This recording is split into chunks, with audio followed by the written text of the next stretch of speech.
con mucha frecuencia el tema de las enfermedades se entiende como si fuese solamente un problema clínico, pero no es exclusivamente clínico. El problema de las enfermedades tiene una dimensión social, tiene una dimensión ética, es realmente un problema multifactorial. Y en este programa que está dedicado a la ética ciudadana, pues queremos abordar, digamos, esas dimensiones más sociales, educativas y éticas que pueden tener enfermedades que, digamos, tienen una enorme repercusión en países como los nuestros, como es el caso de la tuberculosis o del VIH. En este espacio de Ética TV vamos a abordar específicamente el tema de la tuberculosis y sus implicaciones con la doctora Victoria Veras, quien trabaja en el programa de tuberculosis del Ministerio de Salud Pública. Bienvenida, Victoria. Gracias, Leonardo. Un placer para mí estar aquí hablando de este tema tan Sí, importante para todos. sí, vamos primeramente a hablar de esta enfermedad que, bueno, tú en diferentes ocasiones has dicho que es como una enfermedad que a veces a la gente le cuesta hasta como nombrarla, ¿no? Es Sí, uno de los signos o de los problemas de estas enfermedades es que están vinculados al tabú, al estigma, y parte de eso hace que sea difícil hablar de ellas, pero en la medida en que no hablamos de ellas, pues se convierten en un problema de difícil de solución, ¿no? difícil. Entonces, primeramente vamos a hablar de a qué nos referimos con la tuberculosis, ¿no? Cuáles son, digamos, los tipos, ¿no? Comencemos por ahí. Bien, la tuberculosis es una enfermedad infectocontagiosa causada por una bacteria. Es decir, no es ni un parásito ni un virus, es una bacteria que la causa, la cual se llama Mycobacterium tuberculosis, de ahí viene su nombre. Esta afecta principalmente al pulmón en las personas, ya que entra principalmente, aunque también puede ser por otras vías, entra por la vía respiratoria. Existen, en cuanto a la parte que afecta, existen la tuberculosis pulmonar y la extrapulmonar. Pulmonar cuando el pulmón es el afectado, extrapulmonar cuando es otra parte del cuerpo, Uh -huh, ya sea los riñones, el intestino, eh, el cerebro, meningia, uh -huh. otra parte del cuerpo. Entonces, los síntomas principales son los que están asociados a la tuberculosis pulmonar por ser la más frecuente, como son tos, pérdida de peso, sudoración nocturna y fiebre. Cuando afecta otro órgano, se va a manifestar de acuerdo al órgano que esté afectando. ¿Y cómo se contagia? Se contagia por diferentes vías, pero la principal es cuando una persona que está infectada con la enfermedad activa tose, habla, se ríe, canta. Al hacer esto, una persona que tenga la enfermedad dispersa pequeñas gotitas de saliva, las cuales contienen el bacilo. O sea, que es algo similar a lo que pasaba con el COVID, ¿no? Exactamente. Que no es porque la gente esté, digamos, a esta distancia cercana, sino que cuando hablamos, Cuando nosotros hablamos, expulsamos sí, hasta partículas. cuando reímos. Ajá. Entonces, ¿qué pasa? Estas partículas se quedan en el aire. La persona que está cercana, ¿qué pasa? Que respira el mismo aire que la persona que está contagiada, ¿verdad? Ajá. Entonces, esa persona puede ingresar la bacteria a través de la vía respiratoria e inocularse en su pulmón. Ok. Otra vía de transmisión es la vía transplacentaria. Una madre infectada con tuberculosis puede traspasar la bacteria al niño y el niño nacer con una tuberculosis congénita. También se puede contagiar a través de la piel. En la piel también la mucosa cutánea, una herida abierta. También puede ser a través de relaciones sexuales. Ok. En el caso de la piel, ¿cómo sería eso, ese contagio? Por ejemplo, una herida abierta, que una persona infectada Ajá. puede que al igual está dispersando las partículas en el aire, esa piel Okay. abierta que por ahí puede ingresar la bacteria. En este caso podría producirse una infección cutánea que también se da. Por ejemplo, otro caso que puede darse en un quirófano, vamos a poner que esté contagiado con la bacteria, por poner un ejemplo. La persona puede infectarse de la herida por una bacteria de tuberculosis, como han ocurrido casos. ¿Hay mucha incidencia de la tuberculosis en República Dominicana? República Dominicana es un país con una carga media de tuberculosis. Nosotros teníamos estimado, según la Organización Mundial de la Salud, 5.000 casos por cada 100.000 habitantes. Entonces, reportamos el año pasado 4.300 y algo de casos. Es decir, que nos acercamos a la meta de la incidencia. ¿Por qué es importante acercarse? Porque quiere decir que se están detectando los casos. Todavía tenemos una brecha ahí de 4.300 a 5.000. Tenemos una brecha que se debe de cubrir, pero no estamos tan lejos de esta. Nosotros tenemos en los países de la región de las Américas tenemos una alta tasa de coinfección. Somos el país, el número 6 estamos en coinfección de TB con VIH, lo que empeora la situación. En República Dominicana, de los países que tienen, las provincias que tienen mayor incidencia, está El Ceibo, La Altagracia, Peravia, Distrito Nacional y Dajabón.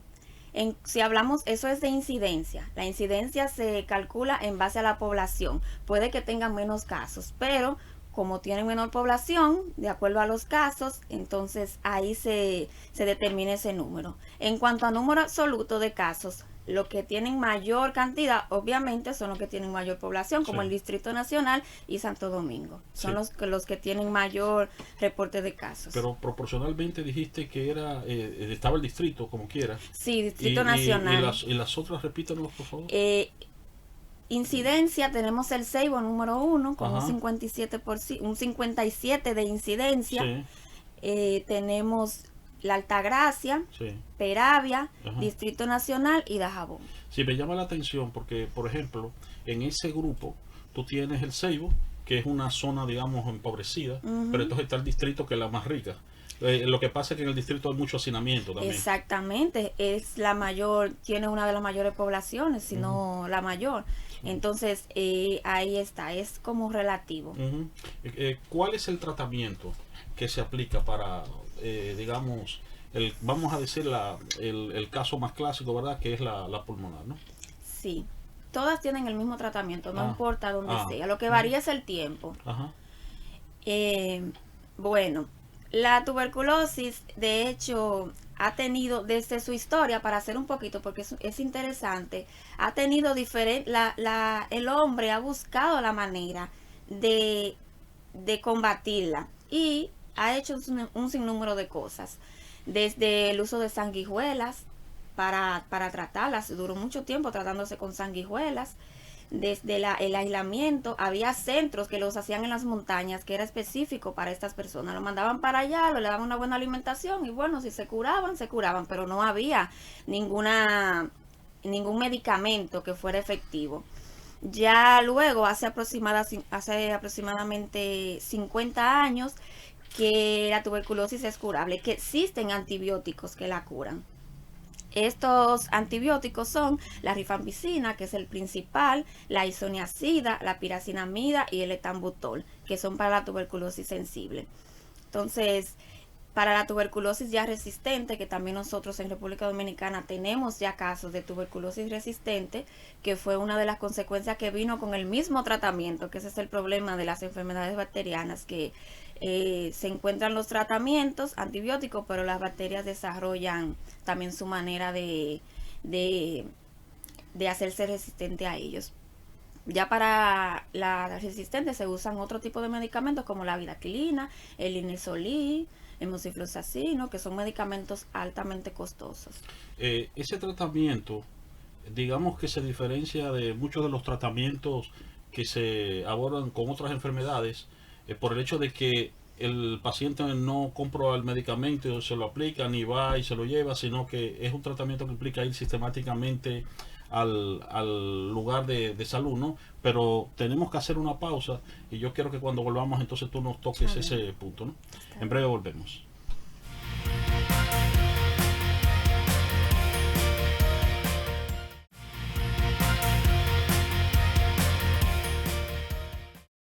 Continuamos en su espacio de Ética TV, su programa de Ética Ciudadana, abordando problemas de salud pública, en este caso específico el tema de la tuberculosis, con la doctora Victoria Veras, ¿no? Especialista en este tipo de enfermedad. Victoria, decíamos al final del segmento anterior que el tratamiento con la tuberculosis difiere de digamos, esos tratamientos con los que uno está más familiarizado, por el hecho de que el paciente tiene que ir todos los días a tomar el medicamento, ¿no? En el centro de salud, ¿no? Entonces yo quiero que nos expliques eso, ¿no? O que nos aclares ese proceso, sí. Y por qué se hace eso, ¿no? ¿Por qué, por ejemplo, el paciente no puede ir a tomar el medicamento y llevárselo a su casa, ¿no? Sí, mira, para el tratamiento de la tuberculosis se utiliza lo que es la estrategia DOPS, por sus siglas en inglés, Direct Offset Treatment, tratamiento directamente observado. Este se puede aplicar de diferentes maneras. El principal es el que se da en el establecimiento de salud, donde la persona que es identificada con tuberculosis tiene que ir diariamente al centro a tomarse el medicamento, porque tiene que ser observado por un personal de salud que garantice que esa persona se tomó el medicamento. La otra modalidad es la administración domiciliaria, donde el personal de salud, una promotora, se dirige a la casa del paciente en caso de que éste tenga dificultades para ir. Se dirige y le lleva el tratamiento todos los días a su casa. La otra modalidad es identificar un líder comunitario de la comunidad que pueda ayudar en esta parte, porque a veces las personas contagiadas con tuberculosis son personas que no tienen familiares, que viven a veces en condiciones que no tienen un familiar como responsable que pueda hacerlo, y en este caso se involucra a la comunidad, aunque no es tan común.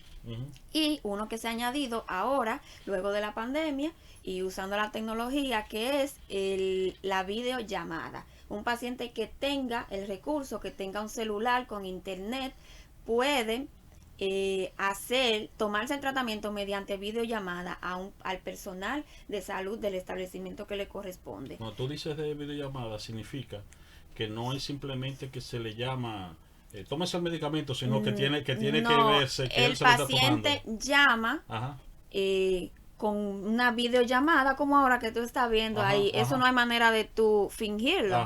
Entonces delante de ti él así se toma las pastillas. Correcto.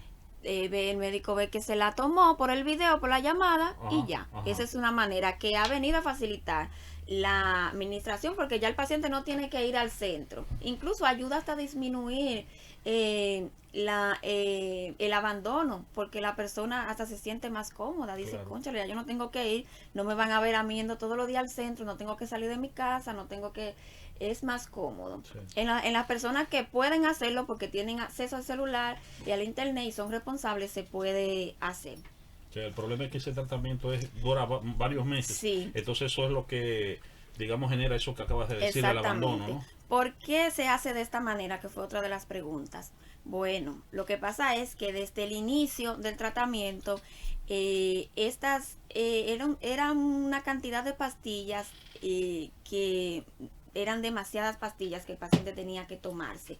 Entonces, una persona que tuviera que tomarse, por ejemplo, 12 o 14 pastillas por 6 meses todos los días, imagínese usted 12 pastillas en un puño, yo creo que ni caben si son muy grandes. Entonces, eso obviamente la persona no lo iba a hacer. Y menos al tipo de persona que generalmente afecta a la tuberculosis. Entonces, por eso se implementó esta estrategia de que el paciente tenía que ir y que se viera que se lo tomaba. También debido al costo de estos medicamentos. Estos medicamentos no lo venden en la farmacia, no lo van a conseguir así como se administran en el programa. Esos medicamentos solamente son dados a través del programa de manera gratuita a todos los pacientes. Por esto que uno ve que los pacientes pueden venir de clínicas, pueden venir de centros privados y se derivan al programa a un centro de salud pública, a un centro público. No puede ser que en el centro privado que ellos digan que lo van a comprar para que no vean que tienen eso. No, es administrado a través de un centro público. Sí. Pero es importante eso que acabas de decir, de que es totalmente gratuito, ¿no? Sí. Entonces, especialmente porque con mucha frecuencia digamos, los pacientes que tienen tuberculosis pertenecen a segmentos poblacionales muy degradados. Pero precisamente vamos a ese otro punto. El perfil de la población que usualmente tiene tuberculosis, ¿no? Evidentemente puede afectar a cualquiera, pero digamos que hay un perfil mayoritario, Sí, ¿no? claro que sí. Como bien dices, la tuberculosis puede afectar a cualquier persona. De hecho, se estima que un tercio de la población mundial está infectado con tuberculosis, aunque solamente de un 5 a un 10% de esta población infectada, es decir, que en algún momento estuvo en contacto con el bacilo y se quedó ahí, solamente un 5 a 10% va a desarrollar en algún momento de su vida la enfermedad. Entonces, eh, la estas personas, cuando una vez desarrollan la enfermedad, eh, vienen, van a contagiar a otra persona, contagian a otra. Y recuérdame la otra pregunta. Sí, que el perfil, digamos, Sí, de la población, ¿no? En sentido exacto. general. En cuanto al perfil de la población, es una enfermedad que está estigmatizada. Es un hecho social la estigmatización de este tipo de enfermedades, porque son contagiosas y nadie quiere contagiarse, porque desde la antigüedad vienen con una asociadas a la muerte, de que si te da tuberculosis te vas a morir, yo no quiero contagiarme. Entonces esto, además también de que está asociada a la pobreza, a la promiscuidad, a esa irresponsabilidad social, está asociada a ese tipo de personas. Creo que tú dijiste en una presentación que hiciste del caso también que había un alto índice en la población Sí, que está en la cárcel, ¿no? Presidiaria. exactamente. Entonces, ahí iba. Existen dos condiciones. Existen lo que son los perfiles de riesgo y la población de riesgo. ¿Dónde están los pacientes que tienen VIH, que son el principal? Están los pacientes que están privados de libertad en las cárceles debido al hacinamiento. Esta enfermedad está totalmente relacionada con el hacinamiento, porque es más fácil que si una persona que está al lado tuyo se contagie, si tú la tienes, que una que está un poquito más lejana. En las cárceles aquí sabemos, República Dominicana, que es un problema el hacinamiento. Te llega un preso que tiene tuberculosis, imagínate tú, en una celda que estén todos ahí encerrados.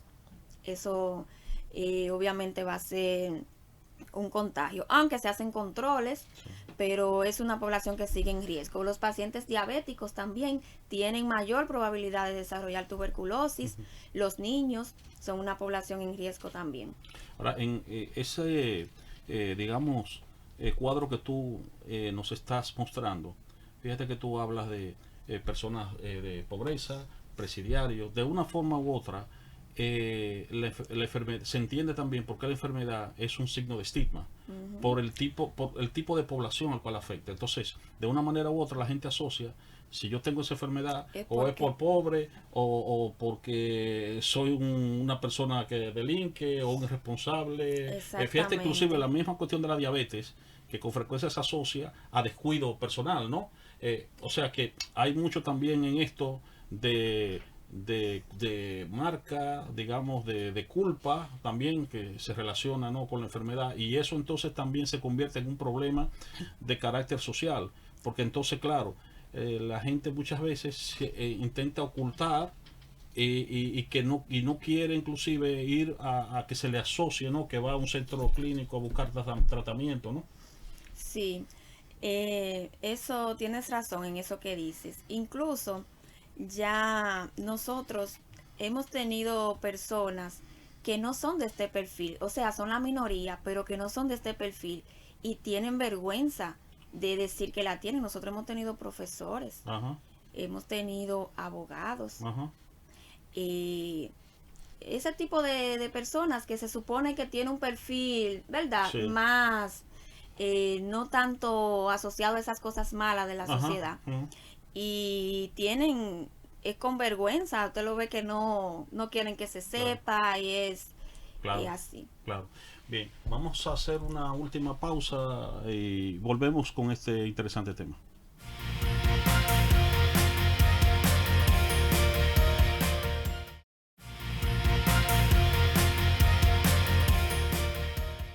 Continuamos en su espacio de Ética TV con la doctora Victoria Veras, abordando el tópico de la estigmatización vinculada con enfermedades como la tuberculosis.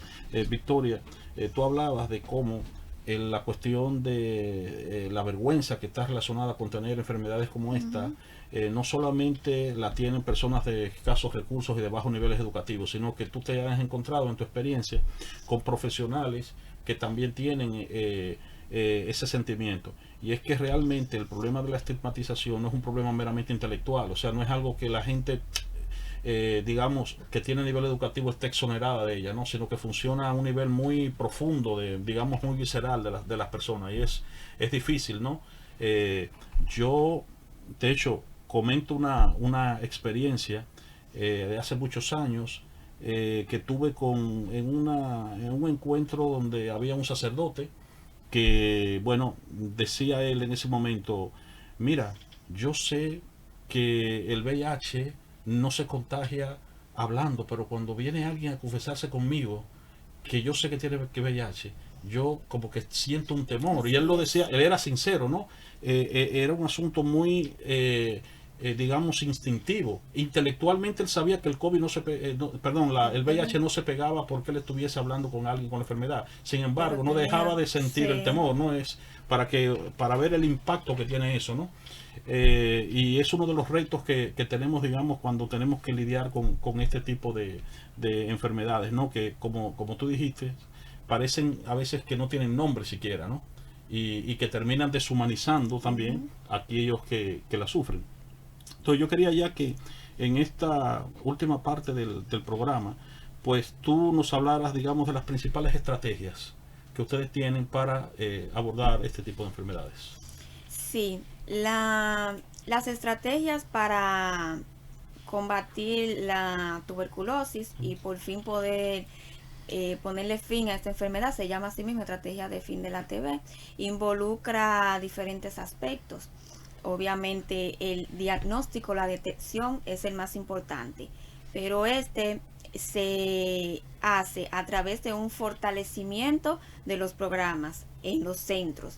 Esta es la principal manera de nosotros aumentar la detección, fortaleciendo el programa, que el personal que trabaja conozca la tuberculosis, sepa diagnosticarla, sepa manejarla, los casos desde el inicio, que puedan hablar a la población de lo que es, a sus comunidades, que la gente sepa que si tiene una tos que no se le quita, no puede beber cebollín con miel o no puede quedarse en la casa haciéndose remedios naturales como muchas veces hacen.